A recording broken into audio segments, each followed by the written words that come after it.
नमस्कार। लक्ष्य क्लासेस वालोदरा की यूट्यूब चैनल में आप सभी का स्वागत है। प्यारे विद्यार्थियों, अपन सामाजिक विज्ञान कक्षा 7 के इतिहास विषय के संदर्भ में जो आपकी पुस्तक हमारे अतीत भाग 2 के छठे अध्याय की बातचीत कर रहे थे। छठे अध्याय से संबंधित अपनी एक क्लास हो चुकी है जो कि लक्ष्य क्लासेस वालोदरा की यूट्यूब चैनल की प्लेलिस्ट के अंदर दी गई है। तो सबसे पहले आप प्लेलिस्ट में जाकर के देख सकते हैं।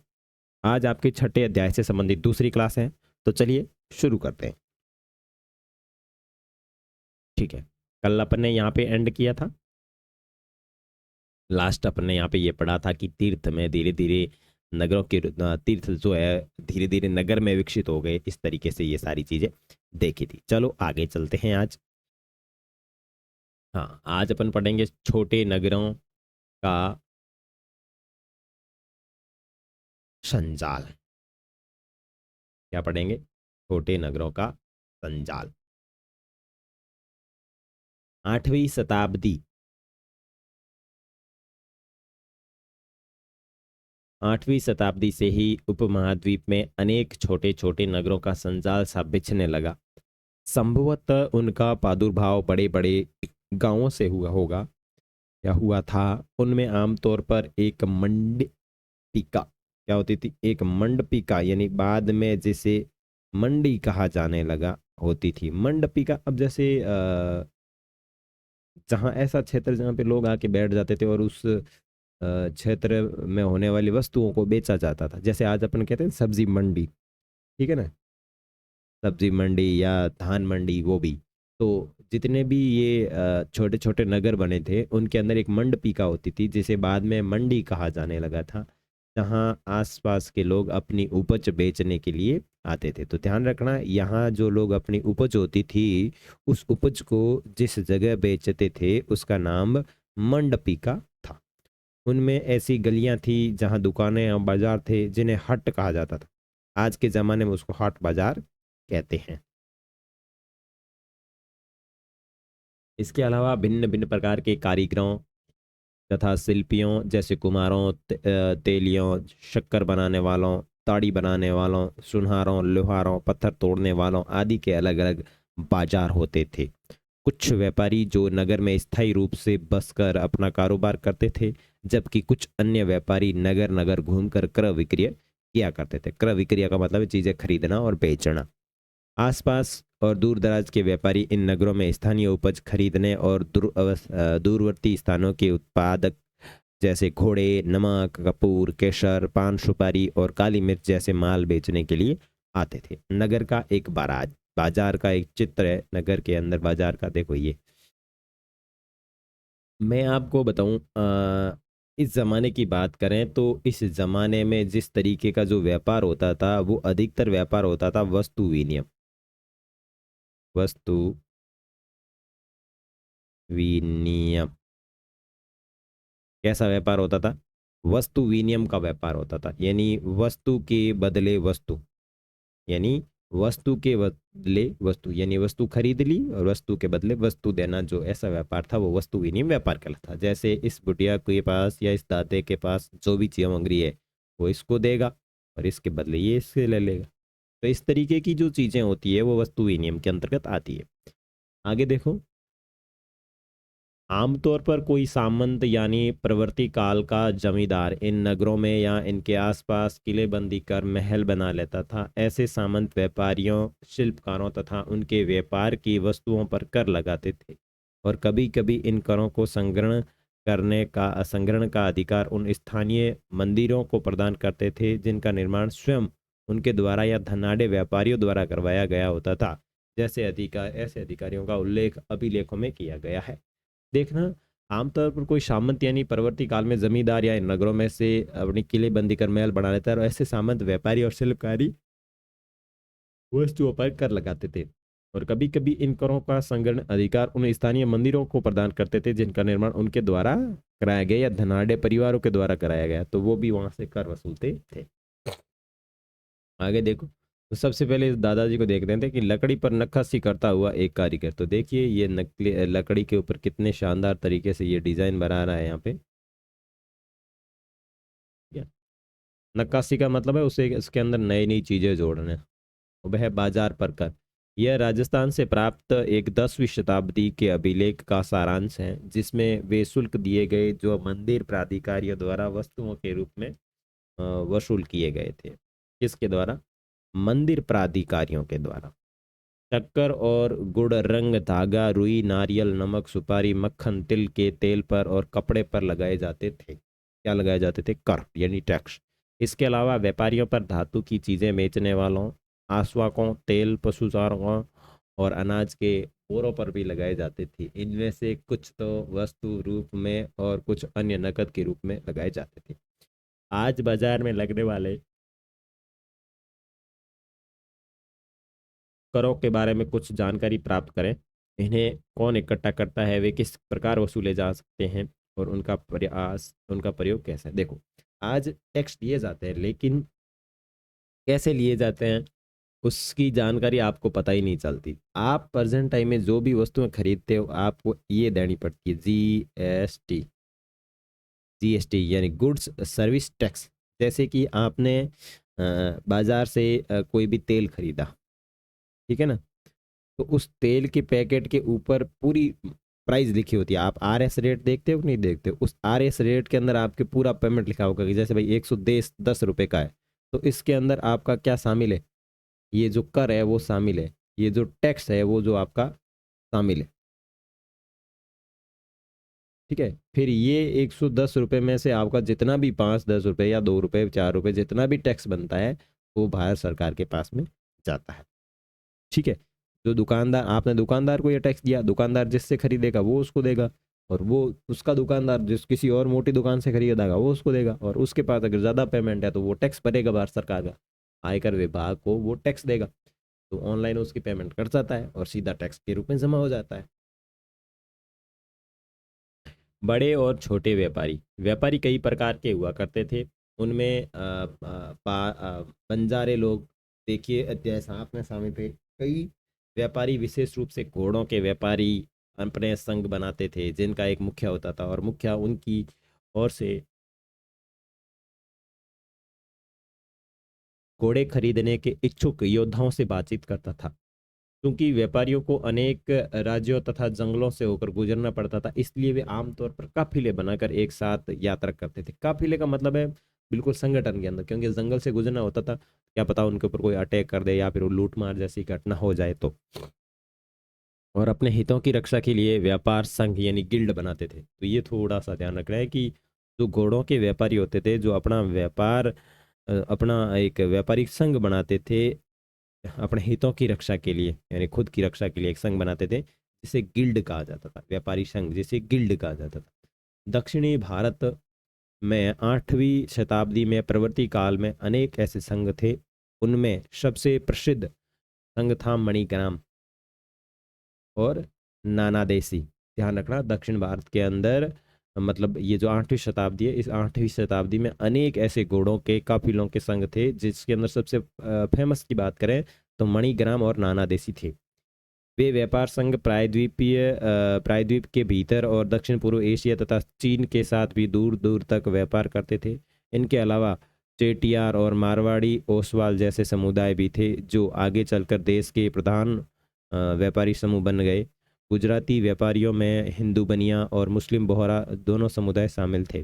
वे दूर दूर तक लाल सागर के बंदरगाहों व फारस की खाड़ी, पूर्वी अफ्रीका, दक्षिणी पूर्वी एशिया तथा चीन से व्यापार करते थे।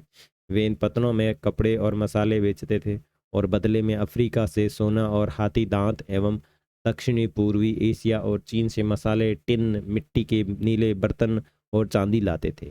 पश्चिमी तट के नगरों में अरबी, फारसी, चीनी, यहूदी और सीरियाई ईसाई बस गए थे। लाल सागर के बंदरगाहों में बेचे जाने वाले भारतीय मसालों और कपड़े इतालवी व्यापारियों द्वारा खरीदे जाते थे। ठीक है ना। लाल सागर के अंदर जो लाल सागर के बंदरगाहों में बेचे जाने वाले भारतीय मसाले और कपड़े इतालवी व्यापारियों के द्वारा खरीदे जाते थे। वहां से वे उन्हें आगे यूरोपीय बाजारों में बेचते थे या पहुंचाते थे। इनमें सॉरी उनमें व्यापारियों में बहुत लाभ होता था। उष्ण कटिबंधीय जलवायु में उगाए जाने वाले मसाले, ठीक है ना, उष्ण कटिबंधीय जो जलवायु है, ये जो मसाले हैं जो उष्ण कटिबंध का मतलब गर्म जलवायु, ठीक है ना। काली बंद मिर्च है, दालचीनी है, जायफल है, सोंठ है आदि यूरोपीय व्यंजनों के महत्वपूर्ण अंग बन गए थे और भारतीय सूती कपड़ा बहुत लुभावना होता था। ये चीज़ें ही यूरोपीय व्यापारियों को भारत तक खींच लाई। समय के साथ साथ व्यापार और नगर का रूप किस प्रकार बदला, इसके बारे में हम शीघ्र आगे बढ़ेंगे। यहाँ ये क्या जानकारी दी हुई है, जैसा कि आप समझ सकते हैं कि इस काल के दौरान लोगों तथा माल का आना जाना लगा ही रहता था। आपके विचार से इस आवाजाही का नगरों तथा गांवों के जनजीवन पर क्या प्रभाव पड़ा होगा। नगरों में रहने वाले कारीगरों की सूची बनाइए। देखो, ऐसी स्थिति में जो गांव के लोग हैं वो शहर की तरफ जाना आकर्षित हुए, क्योंकि शहर में रोजगार मिल रहा था। अब एक उदाहरण दिया हुआ है काबुल का। काबुल अपने पहाड़ी और भूदृश्य, विषम का मतलब है कठिन, सबसे अलग भूदृश्य के साथ 16वीं शताब्दी से राजनीतिक और वाणिज्यिक दृष्टि से महत्वपूर्ण बन गया। काबुल और कंधार सुप्रसिद्ध रेशम मार्ग से जुड़े हुए थे। साथ ही घोड़ों का व्यापार भी मुख्य रूप से इसी मार्ग से होता था। 17वीं शताब्दी में हीरों के एक सौदागर जो टिस्टे टेवनियर ने अनुमान लगाया था कि काबुल में घोड़ों का व्यापार प्रति वर्ष 30,000 रुपये का होता था, जो उन दिनों में एक बहुत बड़ी रकम होती थी। काबुल से मेवे, खजूर, गलीचे, रेशमी कपड़े, ताज़े फल ऊंटों पर लाद कर लाए जाते थे और उपमहाद्वीपीय तथा अन्य भागों में बेचे जाते थे। इसके अलावा गुलाम भी बिक्री के लिए लाए जाते थे। और आप ऊपर मैप दिया हुआ है, उसके अंदर देख सकते हैं कि आपका काबुल कहाँ स्थित है। ठीक है, चलो आगे। नगरों में शिल्प, अब नगरों में किस तरीके से डिजाइन बनती थी उसके बारे में बातचीत करें। बीदर के शिल्पकार तथा चांदी में जड़ाई के काम के लिए इतने प्रसिद्ध थे। देखो, ये जो बीदर एक क्षेत्र है, उसके जो शिल्पकार, जो कारीगर है, वो क्या करते थे, तांबे तथा चांदी में जड़ाई का काम काम के लिए इतने अधिक प्रसिद्ध थे कि इस शिल्प का नाम बीदरी पड़ गया। क्या नाम पड़ गया, बीदरी, जैसे कि आपको चित्र में दिख रहा है। पांचाल अर्थात विश्वकर्मा समुदाय, जिसमें सुनार, देखो ये पांचाल है, विश्वकर्मा समुदाय है, कौन कौन, विश्वकर्मा समुदाय, जिसके अंदर कौन है, सुनार, कसेरे, लोहार और राजमिस्त्री और बढ़ई शामिल है, सुथार। ठीक है ना, सुनार, कसेरे, लोहार, राजमिस्त्री और बढ़ई। पांचाल के अंदर पांच समुदाय शामिल है, यानी विश्वकर्मा समुदाय और शामिल थे। मंदिरों के निर्माण के लिए आवश्यक थे। इसके अलावा वे राजमहलों, बड़े बड़े भवनों, तालाबों और जलाशयों के निर्माण में भी अपनी महत्वपूर्ण भूमिका अदा करते थे। इसी प्रकार सालिया या ककोलार जैसे बुनकर भी समृद्धशाली समुदाय बन गए थे और वे मंदिरों को भारी दान दक्षिणा दिया करते थे। वस्त्र निर्माण से संबंधित कुछ अन्य कार्य जैसे कपास को साफ करना, काटना और रंगना भी स्वतंत्र व्यवसाय बन गया था, जिनके लिए विशेषज्ञता की आवश्यकता होती थी। पीतल की इस मोमबत्ती दान पर काला आवरण, देखो कितना गजब का डिजाइन किया गया है। और ये जो डिजाइन है, इसको कैसा डिजाइन कहा जाता था, बीदरी, बीदरी शिल्प क्यों कहा जाता है, तो यहाँ आप समझ सकते हैं। ठीक है, ओके। शॉल का बॉर्डर, ये एक शॉल है, उसका ये बॉर्डर बनाया गया है, ये इस तरीके से डिजाइन करके। आगे देखो, शहरों के बदलते हुए भाग्य। कई शताब्दियों के लंबे समय में अहमदाबाद, गुजरात जैसे कुछ नगर बड़े व्यापारी केंद्रों के रूप में विकसित हो गए। लेकिन तंजावुर जैसे, वो अहमदाबाद जो आपका गुजरात में, तंजावुर जो आपका दक्षिण भारत के अंदर, तंजावुर जैसे कुछ अन्य नगर पहले की अपेक्षाकृत तथा महत्व की दृष्टि से सिकुड़ गए। इसी काल में पश्चिम बंगाल में भागीरथी नदी, पश्चिम बंगाल के अंदर जो आपकी भागीरथी नदी के तट पर स्थित मुर्शिदाबाद रेशमी कपड़ों का प्रमुख क्षेत्र बन गया था। किस समय की बात है, ये लगभग 16वीं 17वीं शताब्दी की बात है कि मुर्शिदाबाद है जो आपकी भागीरथी नदी के किनारे स्थित है, जो रेशमी कपड़ों के लिए काफ़ी अच्छा केंद्र बन गया था। वह 1704 में बंगाल की राजधानी बन गया। बंगाल की राजधानी कब बना, 1704 के अंदर राजधानी बन गया। और इसी शताब्दी के दौरान इसका सितारा डूब गया, मतलब लेकिन इसी शताब्दी के दौरान उसका सितारा डूब गया, क्योंकि वहाँ के बुनकर इंग्लैंड की मीलों से बनकर आए सस्ते कपड़े के साथ प्रतियोगिता में टिक नहीं सके। तो इसके बाद में क्या हुआ कि यहाँ जो कपड़ा बन रहा था उसके बदले में इंग्लैंड के व्यापारियों ने वहाँ से कपड़ा बना करके लेके आने की वजह से यहाँ पे इतना व्यापार चला नहीं। आगे देखो, हम्मी, मसूलीपट्टनम और सूरत नज़दीक से एक नज़र के अंदर देखते हैं। सबसे पहले बात करेंगे हम्मी की। हम्मी की वास्तुकला का सौंदर्य। हम्मी एक नगर है। ओके। हम्मी नगर कृष्णा और तुंगभद्रा नदियों की घाटी में स्थित है। हम्मी नगर कृष्णा और तुंगभद्रा नदी घाटियों के बीच में स्थित है। यह नगर 1336 में स्थापित विजयनगर साम्राज्य का केंद्र स्थल रहा है। विजयनगर जो साम्राज्य था उसका एक प्रकार से केंद्रीय स्थल रहा है।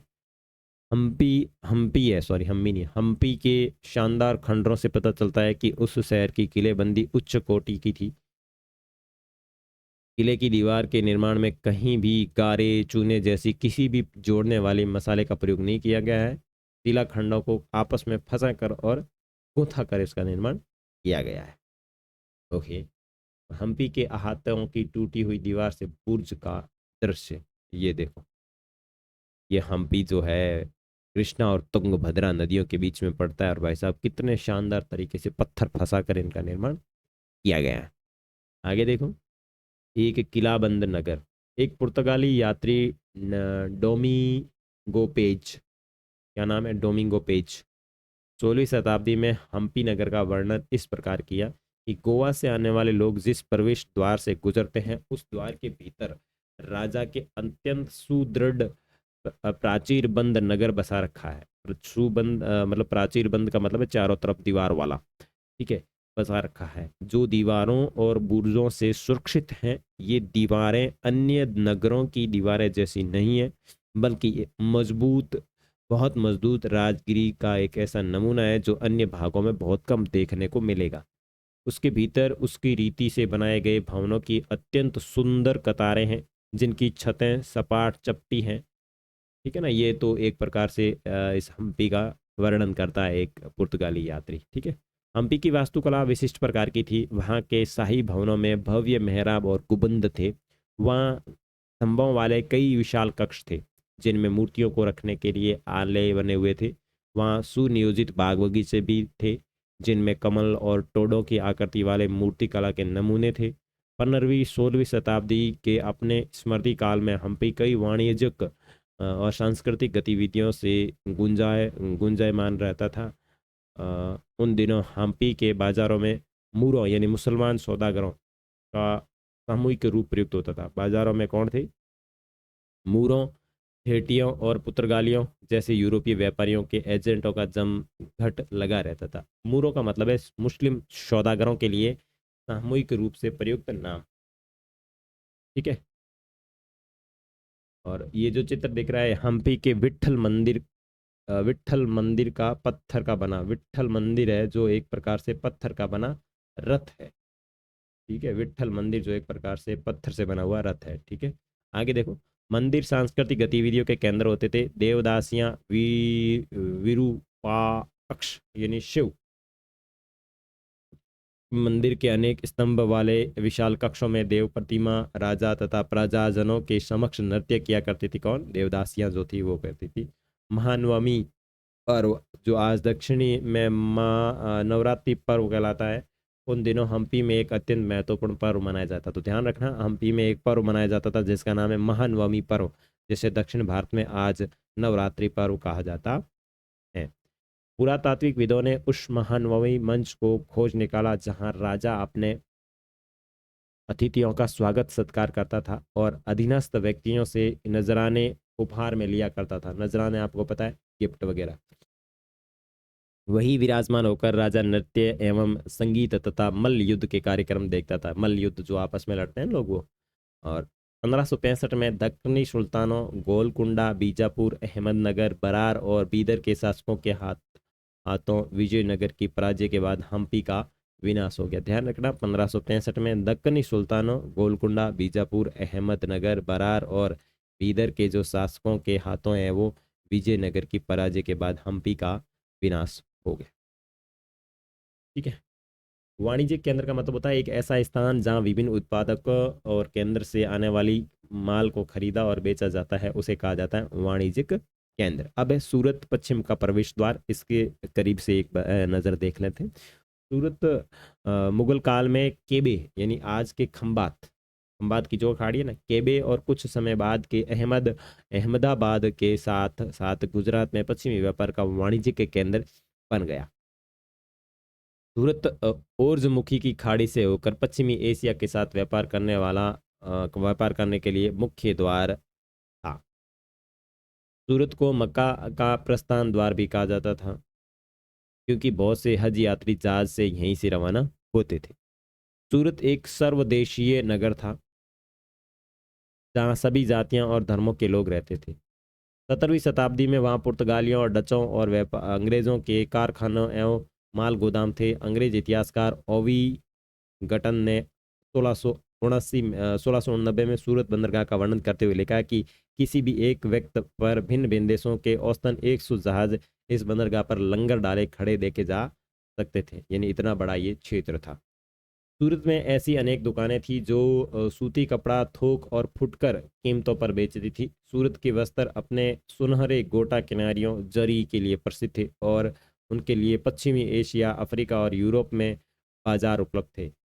राज्य ने विश्व के सभी भागों से नगर में आने वाली लोगों की आवश्यकताओं को पूरा करने के लिए अनेक विश्राम गृह बनाए रखे थे। वहाँ भव्य भवन और असंख्यक मनोरंजन स्थल स्थित थे। सूरत में काठियावाड़ी सेठों तथा महाजनों की बड़ी बड़ी साहूकारी कंपनियां थी। उल्लेखनीय है कि सूरत से जारी की गई हुंडियों को दूर दराज तक मिस्र में काहिरा, इराक में बसरा और बेल्जियम के एंटवर्प के बाजारों में मान्यता प्राप्त थी। हुंडी क्या है? हुंडी एक ऐसा दस्तावेज है जिसमें एक व्यक्ति के द्वारा जमा कराई गई रकम दर्ज रहती है। हुंडी को कहीं अन्य प्रस्तुत करके जमा की गई राशि प्राप्त की जा सकती है। ठीक है ना, हुंडी एक प्रकार की है कि मतलब जमा की गई राशि, ठीक है। किंतु 17वीं शताब्दी के अंतिम वर्षों में सूरत का भी अधपतन प्रारंभ हो गया और इसके कई कारण थे, जैसे मुगल साम्राज्य के पतन के कारण बाजारों में तथा उत्पादकता की हानि, पुर्तगालियों द्वारा समुद्री के व्यापार के मार्गों पर नियंत्रण और प्रतिस्पर्धा, जहां 1668 में अंग्रेजी ईस्ट इंडिया कंपनी ने अपना मुख्यालय स्थापित कर लिया था। आज सूरत एक महत्वपूर्ण वाणिज्यिक केंद्र, बीच में भले ही ये डगमगा गया हो, लेकिन वर्तमान समय की बात करें तो सूरत एक प्रकार से प्रमुख व्यापारी के केंद्र के रूप में है। आगे देखो, जोखिम भरा दौर, मसूलीपट्टनम के लिए चुनौती। मसूलीपट्टनम या मछलीपट्टनम मसूलीपट्टनम या मछलीपट्टनम नगर कृष्णा नदी के डेल्टा पर स्थित है। 17वीं शताब्दी में यह भिन्न प्रकार की गतिविधियों का नगर था। हॉलैंड और इंग्लैंड दोनों देशों की ईस्ट इंडिया कंपनी ने मसूलीपट्टनम पर नियंत्रण करने का प्रयत्न किया, क्योंकि तब तक वह आंध्र तट का सबसे महत्वपूर्ण पतन बन गया था और मसूलीपट्टनम का किला हॉलैंड वासियों ने बनाया था। ध्यान रखना, मसूलीपट्टनम का जो किला है वो हॉलैंड वासियों ने बनाया था। आगे देखो, मछुआरों का एक गरीब नगर।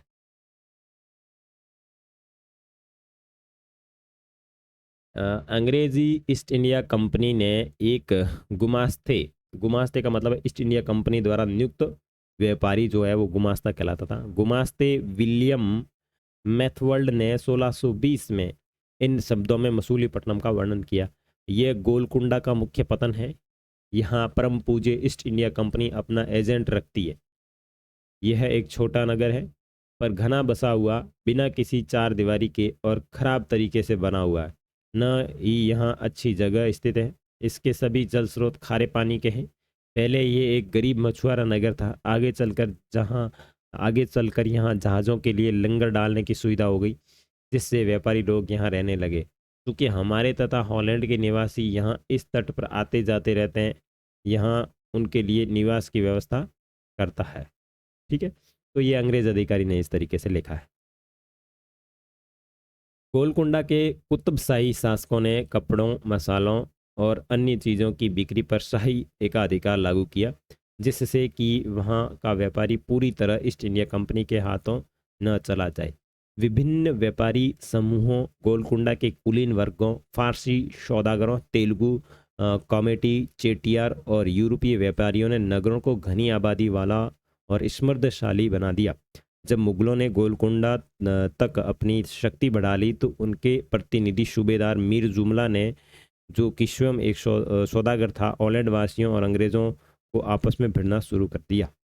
1686-87 में मुगल बादशाह औरंगजेब ने गोलकुंडा को मुगल साम्राज्य में मिला लिया। तो ये औरंगजेब जो था वो गबागब कर रहा था, लेकिन इनका जो सूबेदार है ये गबागब कर रहा था, मीर जुमला, लेकिन औरंगजेब ने गोलकुंडा को मुगल साम्राज्य में मिला लिया कि भाई ये मुगल साम्राज्य के अंदर शामिल कर लेते। अब यूरोपीय कंपनियों के सामने अन्य विकल्प ढूंढने की समस्या आ खड़ी हुई कि कंपनी की नई नीति के अंतर्गत केवल इतना ही पर्याप्त नहीं था कि पतन भीतरी प्रदेश के उत्पादन केंद्रों के साथ संबंध बनाए रखे, बल्कि इस बात की भी आवश्यकता महसूस की गई कि कंपनी के नए केंद्र एक साथ राजनीतिक, प्रशासनिक तथा वाणिज्यिक भूमिका भी अदा करें। जब कंपनी के व्यापारी मुंबई यानी वर्तमान मुंबई, कलकत्ता वर्तमान कोलकाता और मद्रास वर्तमान चेन्नई चले गए, तब मसूलीपट्टनम अपने व्यापार और समृद्धि दोनों ही खो बैठा। 18वीं शताब्दी के दौरान उसका अधपतन हो गया और आज जो एक छोटे छोटे जीर्ण शीर्ण व्यापारिक नगरों का कुछ भी नहीं है। ठीक है ना। तो इसके अंदर जो लोग थे वो दूसरी जगह चले गए, तो इसका मतलब यहाँ पे दिक्कत हो गई। तो थोड़ा बहुत ये भी पढ़ लेते हैं। नगर और व्यापारी 16वीं और 17वीं शताब्दी में यूरोप के देश व्यापारिक उद्देश्यों से मसालों और कपड़ों की तलाश में लगे हुए थे, जो यूरोप और पश्चिमी एशिया दोनों जगह लोकप्रिय हो गए थे। अंग्रेज, हॉलैंड वासियों और फ्रांसीसियों ने पूर्व में अपनी वाणिज्यिक गतिविधियों का विस्तार करने के लिए अपनी ईस्ट इंडिया कंपनी बनाई। प्रारंभ में तो मुल्ला अब्दुल गफूर और वीरजी वोरा जैसे कुछ बड़े भारतीय व्यापारियों ने, जिनके पास बड़ी संख्या में जहाज थे, उनका मुकाबला किया। किसने? ईस्ट इंडिया कंपनी ने। किंतु यूरोपीय कंपनियों ने समुद्र व्यापार पर अपना नियंत्रण स्थापित करने के लिए अपनी नौसैनिक शक्ति का प्रयोग किया और भारतीय व्यापारियों को अपने एजेंट के रूप में कार्य करने के लिए मजबूर कर दिया। अतः अंग्रेज उपमहाद्वीप में सर्वाधिक सफलता वाणिज्यिक एवं राजनीतिक शक्ति के रूप में उभर कर स्थापित हो गए। वस्त्रों जैसी वस्तुओं की मांग में तेजी आ जाने से अधिकाधिक लोगों ने कताई, बुनाई, धुलाई, रंगाई आदि का धंधा अपना लिया। इससे इन शिल्पों का बहुत विस्तार हुआ और भारतीय वस्त्रों के रूप रंग और डिजाइन अधिकाधिक परिष्कृत होते थे। किंतु इस काल में शिल्पकारों की स्वतंत्रता घटने लगी। शिल्पजन पेशगी की प्रणाली पर काम करने लगे, जिसका अर्थ है कि उन्होंने जिन एजेंटों से पहले ही पेशगी लगेगी उन्हीं के लिए उन्हें कपड़ा बुनना होगा। देख लो, ये देखो बाद में क्या हुआ कि वो पेशगी की प्रणाली पर काम कर लेंगे, नहीं जिस अर्थ का अर्थ ये है कि उन्हें जिन यूरोपीय एजेंट से पहले ही पेशगी लगेगी उन्हीं के लिए उन्हें कपड़ा बुनना पड़ेगा। अब बुनकरों को अपना कपड़ा या बुनाई नमूने बेचने की स्वतंत्रता नहीं थी। उन्हें कंपनी के एजेंटों द्वारा निर्धारित डिजाइन के कपड़े उन्हीं की मांग के अनुसार बनाने पड़ते थे। ठीक है, आगे की जो जानकारी है वो अपन पढ़ेंगे नेक्स्ट। तब तक के लिए बाय बाय, और चैनल को सब्सक्राइब जरूर करना है और इसका लिंक जो है अपने दोस्तों के साथ जरूर शेयर करना है।